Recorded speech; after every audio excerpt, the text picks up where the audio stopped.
saya Agustina Putri Chandra Dewi dengan NIM A5102201990.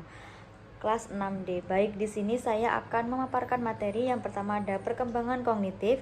Anak sekolah dasar umumnya berusia 7 sampai 12 tahun berada pada tahap operasional konkret menurut teori Piaget. Ciri-cirinya yang pertama berpikir logis namun konkret. Anak mulai bisa memahami sebab akibat dan berpikir sistematis, tapi masih butuh objek nyata untuk membantu pemahaman.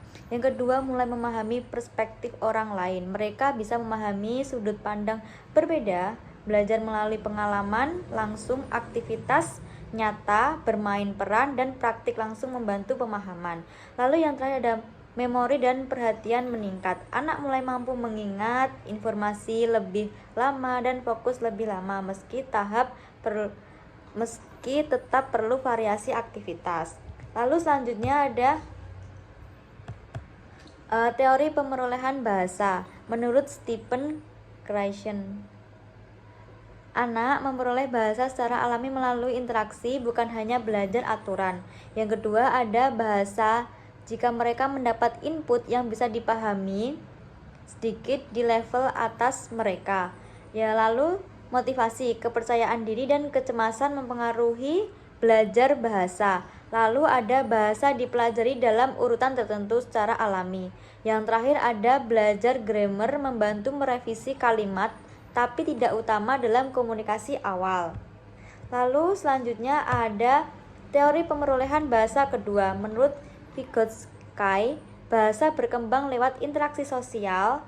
Konsep anak dapat belajar lebih baik dengan bantuan orang dewasa atau guru atau teman sebaya. Lalu selanjutnya ada bahasa juga sebagai alat berpikir. Anak membentuk pikiran melalui bahasa. Lalu ada teori pemahaman bahasa kedua. Menurut Piaget, bahasa sebagai bagian dari perkembangan kognitif. Anak belajar bahasa seiring berkembangnya logika dan pemahaman konsep. Perlu pengalaman konkret untuk membantu belajar bahasa. Selanjutnya ada kaitan teori dengan kemampuan anak SD belajar bahasa Inggris. Penting memberi input bahasa Inggris yang bisa dipahami anak dan dalam konteks menarik seperti lagu, gambar, dan cerita. Lalu ada interaksi antar siswa, diskusi kelompok, dan dukungan guru. Penting untuk memaksimalkan pembelajaran. Yang terakhir ada gunakan aktivitas konkret dan visual. Jangan terlalu menekankan atau grammar. Fokus pada makna dan konteks.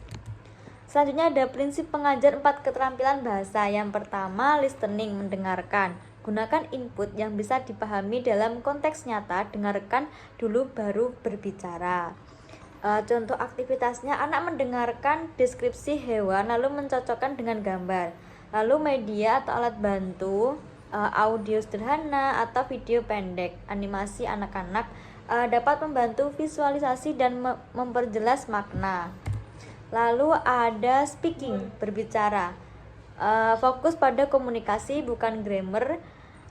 Beri kesempatan banyak latihan berbicara. Lalu ada contohnya, anak membawa benda favorit dan menjelaskan dalam bahasa Inggris sederhana. Medianya bisa berupa benda nyata untuk merangsang komunikasi nyata dan mempermudah ekspresi. Lalu ada writing, menulis, mulai dari menyalin lalu mengisi bagian kosong dan menulis mandiri secara bertahap. Medianya bisa berupa gambar visual, membantu anak menuangkan ide ke tulisan secara bertahap. Baik, selesai. Cukup sekian dari materi saya. Wassalamualaikum warahmatullahi wabarakatuh. Terima kasih.